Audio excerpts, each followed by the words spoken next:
So we've made it here to Hebron.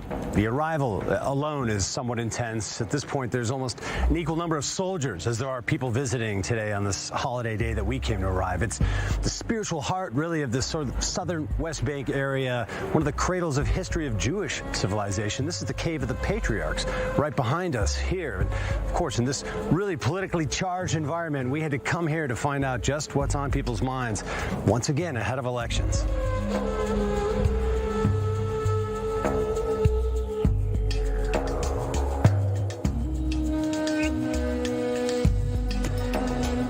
It is the biblical city of Hebron, but the city's undergone serious transformation over the centuries.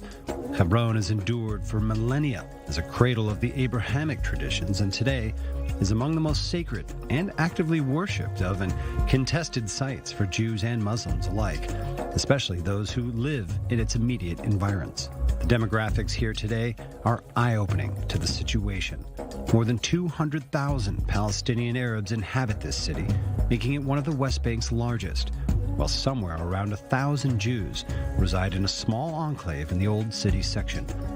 Going back to biblical times, Jewish history shows a consistent presence here with short periods of displacement.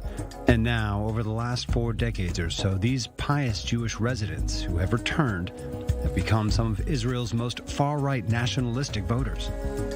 This small community overwhelmingly voted for the far-right religious Zionism party in the last election in 2021.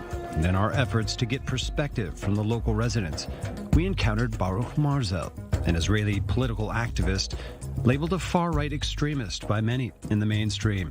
He's originally from Boston, now living with his wife and 9 children here. He was the right-hand man of assassinated Rabbi Meir Kahane and the spokesman for the Kach organization for some 10 years. We have the right to live here. This is where the Jewish history began, and this is where we were promised the land of Israel.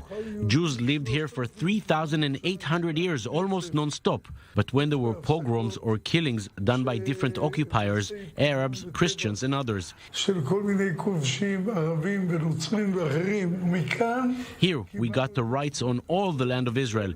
Tel Aviv, Haifa, and Jerusalem are ours thanks to this place. Something we learn and we understand that we cannot rely anymore on coexistence anywhere. We need to be strong. If we'll be strong, we might find the Arabs that agree to our presence here. Those disagreeing need to be sent away from here.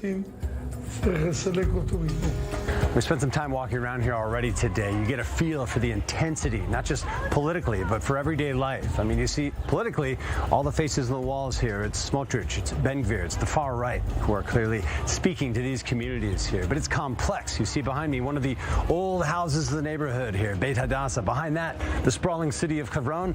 And of course, right over here, this is a permanent position for the army, always watching over everything.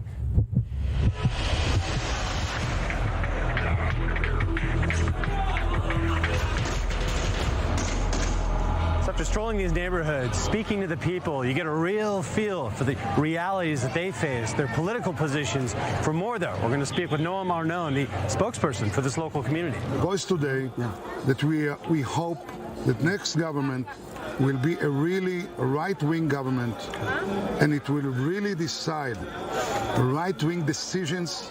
That Hebron is a Jewish city. This is the city, the capital of Israel. The name Israel, the flag of Israel, the first person named Israel is here.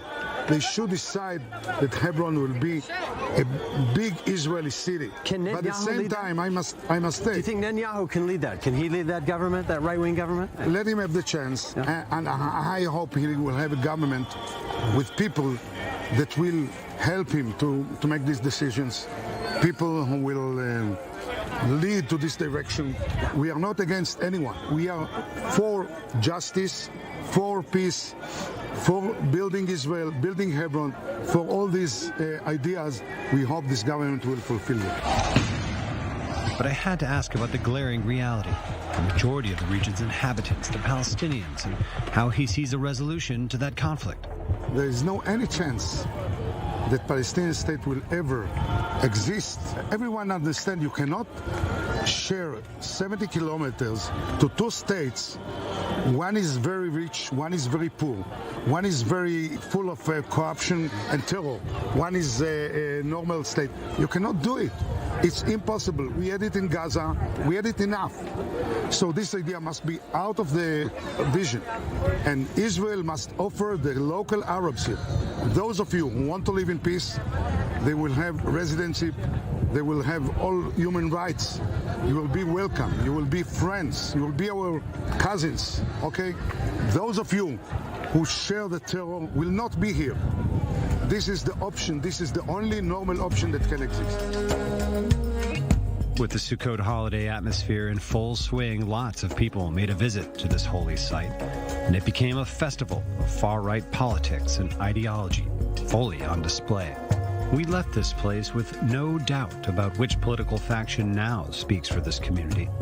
Derided as settlers by Palestinians and most of the world's left-leaning thinkers, this community nonetheless sees themselves as a historical continuity of Jewish presence in this holy land.